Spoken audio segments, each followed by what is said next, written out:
আসসালামু আলাইকুম সুপ্রদর্শক, আজকে খুবই গুরুত্বপূর্ণ বিষয় নিয়ে কথা বলবো। বিএনপির যুগ্ম মহাসচিব রুহুল কবির রিজভীকে নিয়ে তিনি বাংলাদেশ জামাত ইসলামী সম্পর্কে ইন্ডিকেট করে তিনি নানা মন্তব্য করেছেন। জামাত ইসলামকে যুদ্ধ অপরাধী অর্থাৎ আওয়ামী লীগ যে ভাষায় কথা বলতেন তিনি জামাত ইসলামকে সে ভাষায় কথা বলেছেন, রক্কাটা বলেছেন। এরপর তিনি বলেছেন ইসলামী ব্যাংক নাকি জামাত ইসলাম দখল করেছে, এটাও তিনি দাবি করেছেন এবং বলেছেন। এছাড়াও জামাত ইসলামকে তিনি উপদেশ দিয়েছেন, আপনারা নাকি ইসলামী দল এরকম করেন কি করে, বারবার মুনাফিকি করেন, এমনটি বলেছেন রুহুল কবির রিজভী। তো আজকে আমরা এই বিষয় নিয়ে একটু কথা বলতে চাই। আমি আমার ছোট্ট জীবনে প্রায় 4-5 বছর ধরে আমি রাজনৈতিক বিষয়গুলো দেখতেছি এবং বিভিন্ন ইতিহাস সম্পর্কে টুকটাক জানি আমি। তো যাই হোক, আমরা আজকে কথা বলবো এই রুহুল কবির রিজভীর এই বক্তব্যগুলোকে নিয়ে। দেখেন, আওয়ামী লীগ আমি আমার ছোট্ট জীবনে দেখেছি আওয়ামী লীগ সারা জীবন ট্যাগের রাজনীতি করেছে। বিএনপি এবং জামাতকে যুদ্ধ অপরাধী হিসেবে দাঁড় করিয়েছেন। যদিও বিএনপি কিন্তু যুদ্ধ অপরাধী নন, জিয়াউর রহমান তিনি মুক্তিযুদ্ধের ঘোষক, এটা আমরা স্বীকার করি, আমরা বলি। তো সে জিয়াউর রহমানকেও আওয়ামী লীগ ট্যাগ দিয়েছেন এবং বিএনপি জামাতকে একসাথে যুদ্ধ অপরাধী, রাজাকার বিভিন্ন কথা বলে জিয়াউর রহমানকে পর্যন্ত রাজাকার বলেছে, আপনারা জানেন যে সংসদে দাঁড়িয়ে। তো এভাবে কিন্তু আওয়ামী লীগ কিন্তু ট্যাগের রাজনীতি করত, জাতিকে বিভাজন করার জন্য, জাতির মাঝ থেকে বিএনপি জামাতকে ধূলিসাৎ করে দেওয়ার জন্য এমন মিথ্যা ট্যাগ দিত। তো আমরা দেখতে পাচ্ছি যে একদম ভিত্তিহীন অভিযোগ করেছেন জনাব রুহুল কবির রিজভী সাহেব। তিনি বলেছেন তার প্রথম পয়েন্ট, ইসলামী ব্যাংক নিয়ে তিনি কথা বলেছেন জামাত ইসলামী 5 তারিখের পরে ইসলামী ব্যাংকগুলো দখল করেছে। আসলে কি জামাত ইসলামী দখল করেছে? রুহুল কবির রিজভী তো জানেন যে ইসলামী ব্যাংকটা প্রতিষ্ঠা করেছেন জনাব মীর কাশেম আলী, যিনি বাংলাদেশ ইসলামী ছাত্র শিবিরের সাবেক কেন্দ্র সভাপতি এবং প্রতিষ্ঠাতা কেন্দ্র সভাপতি এবং বাংলাদেশ জামাত ইসলামীর কেন্দ্র নেতা ছিলেন। আপনারা জানেন তাকে ফাঁসি দিয়ে হত্যা করা হয়েছে। তো এই নেতা তিনি হচ্ছে ইসলামী ব্যাংকের প্রতিষ্ঠাতা, তিনি ইসলামী ব্যাংকে প্রতিষ্ঠা করেছেন। এবং আপনারা জানেন যে আল্লামা আব্দুল হোসেন সাঈদী তিনি কিন্তু ইসলামী ব্যাংকের চেয়ারম্যান ছিলেন এবং জামাত ইসলামের বর্তমান আমির ডাক্তার শফিকুর রহমান তিনি ইসলামী ব্যাংকের পরিচালক ছিলেন। তো এইভাবে পর্যায়ক্রমে বাংলাদেশ জামাত ইসলামী কিন্তু এটিকে প্রতিষ্ঠা করেছেন। বাংলাদেশের মানুষকে সুদভিত্তিক অর্থনীতি ভিতরে আনার জন্য জামাত ইসলাম অর্থাৎ মীর কাশেম আলী এবং তার বন্ধুরা মিলে এই ইসলামী ব্যাংকটি প্রতিষ্ঠা করেছে। তো ইসলামী ব্যাংক জামাত ইসলাম প্রতিষ্ঠা করেছে, এরপর আওয়ামী লীগ ক্ষমতায় এসে সেই জামাত ইসলামের ইসলামী ব্যাংকে এছাড়াও বিভিন্ন প্রতিষ্ঠান তারা দখল করেছে, এগুলো কিন্তু আপনারা জানেন। এবং জামাত ইসলামের ইসলামী টিভি সহ বিভিন্ন কার্যক্রম সব বন্ধ করে দিয়েছে, বিষয়গুলো সবাই জানে। কিন্তু রুহুল কবির রিজভী মানে জামাতের কোনো দোষ না পেয়ে তিনি একদম মিথ্যা ভিত্তিহীন অভিযোগ করেছেন যে জামাত ইসলাম এই ইসলামী ব্যাংকে দখল করেছে। আসলে ইসলামী ব্যাংকটি হচ্ছে জামাত ইসলামের প্রতিষ্ঠা করা প্রতিষ্ঠান। অতএব এখানে জামাত ইসলাম নিয়ে যাননি, বরঞ্চ আওয়ামী লীগ জামাত ইসলামের পরে জুলুম করে তাদের কাছ থেকে ছিনিয়ে নিয়েছিল ইসলামী ব্যাংক। তো আরেকটি কথা না বললে নয়, এই ইসলামী ব্যাংকে এটা জামাত ইসলামের প্রতিষ্ঠা করে ইসলামী ব্যাংক।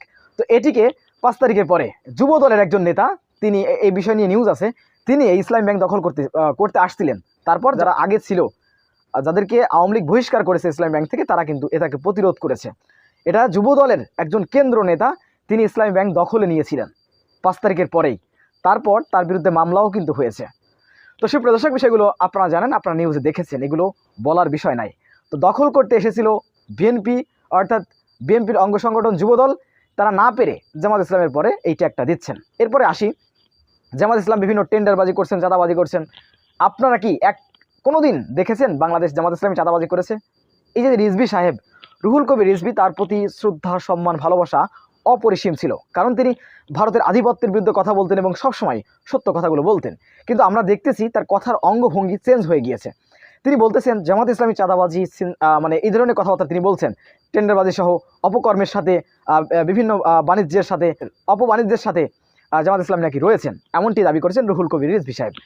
তো এটি আসলে ভিত্তিহীন কথা। এটা জনগণ মানে কি বলবো, এটাকে জনগণের সামনে উপস্থাপনা করা হাস্যকর বিষয় ছাড়া আর কিছু নয়। আর রুহুল কবির রিজভীর মুখ থেকে এমন কথা আসলে কোনোদিনই আমরা আশা করিনি। এবং তিনি বলেছেন আরেকটা কথা, যে জামাত ইসলাম তারা মুনাফিকি করছেন, বারবার মুনাফিকি করছেন।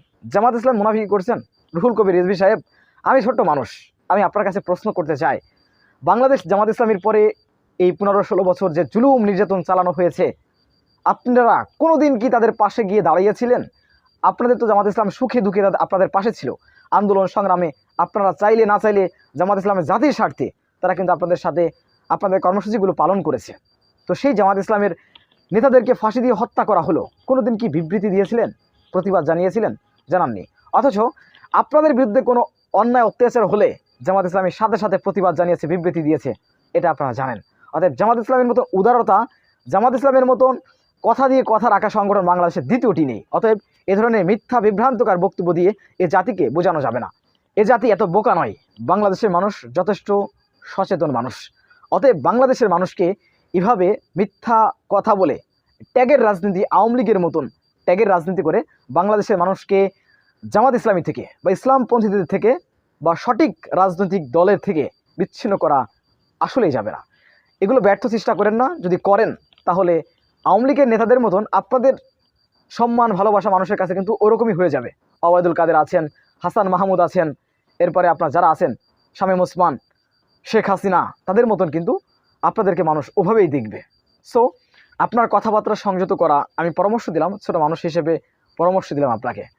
আরেকটা বিষয় আপনি অভিযোগ করেছেন যে জামাত ইসলামী বলছেন যে এক চাঁদাবাজকে ক্ষমতা থেকে নামিয়ে আর এক চাঁদাবাজকে না আনি, এটাকে তিনি কাদের তাদের সাথে তুলনা করছেন জামাত ইসলাম, এটা তিনি ধরে নিয়েছেন, দাবি করেছেন। আমার তো সত্য কথা বলেছেন যে এক চাঁদাবাজকে আমরা বিতাড়িত করেছি আর এক চাঁদাবাজকে আনার জন্য নয়। তা আপনি চাঁদাবাজি করেন না, সমস্যা কি? আপনাদের বিরুদ্ধে তো চাঁদাবাজ, আপনাদের বিরুদ্ধে চাঁদাবাজি অহরহ। বাংলাদেশের এমন কোনো দিন নেই যেদিনকারা বাংলাদেশের প্রত্যেকটি নিউজ চ্যানেলে আপনাদের চাঁদাবাজি, মারামারি আর টেন্ডারবাজি, এরপরে আপনাদের দল নিয়ে দুই গ্রুপের সংঘর্ষ। কই জামাত শিবিরের ভিতর দেখান তো একটু, জামাত ইসলামের ভিতরে একটু এই গ্রুপিংটা দেখান। দেখাতে পারবেন না। জামাত ইসলাম দুই গ্রুপ মারামারি করেছে, আপনি দেখাতে পারবেন? আমরা চাই বাংলাদেশের বিএনপি, জামাত, হেফাজত, খেলাফত, চরমোনাই সবাই, বাংলাদেশের যারা আছেন প্রত্যেকটি মানুষ, প্রত্যেকটি রাজনৈতিক দল তারা জাতীয় স্বার্থে ঐক্যবদ্ধ হয়ে থাকবেন। এবং যদি সমালোচনা করতে হয় তাহলে সংস্কারের উদ্দেশ্যে সমালোচনা করুন, সুন্দর করে, ভালো করে। এভাবে মিথ্যাচার করে, আওয়ামী লীগের মতন রাজনীতি করে, ট্যাগের রাজনীতি করে বাংলাদেশে ভবিষ্যতে আর রাজনীতি করা যাবে না।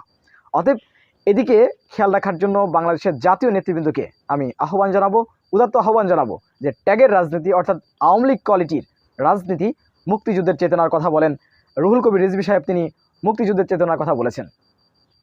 তো এটা হাস্যকর একটি বিষয়, যাদের সাথে আপনারা দীর্ঘদিন পাড়ি দিলেন, এখন একমস্তরে হাসিনা পতনের পর আপনারা আওয়ামী লীগের মতন সেই একই ট্যাগ জামাত ইসলামের প্রতি দিচ্ছেন। এটা অত্যন্ত দুঃখজনক। আপনাদের কাছ থেকে এগুলো আশা করা যায় না। অতএব বাংলাদেশের যারা আছেন, বাংলাদেশের জাতীয় নেতৃবৃন্দ, আপনারা সবাই ঐক্যবদ্ধ হয়ে বাংলাদেশের সার্বভৌমত্ব, স্বাধীনতা, সার্বভৌমত্বকে অটুট রাখুন।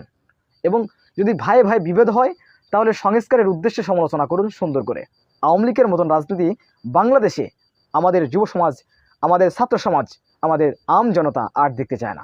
সুপ্রিয় দর্শক, আপনারা কি দেখতে চান আওয়ামী লীগের মতন রাজনীতি, ট্যাগের রাজনীতি, মিথ্যাচারের রাজনীতি? অবশ্যই কমেন্ট বক্সে জানাবেন। সবসময় সত্য নির্ভেজাল তথ্য পেতে স্বাধীন বাংলা টিভি ইউটিউব চ্যানেলটি সাবস্ক্রাইব করে আমাদের সাথে থাকুন। আসসালামু আলাইকুম রহমতুল্লাহি ওয়া বারাকাতুহু।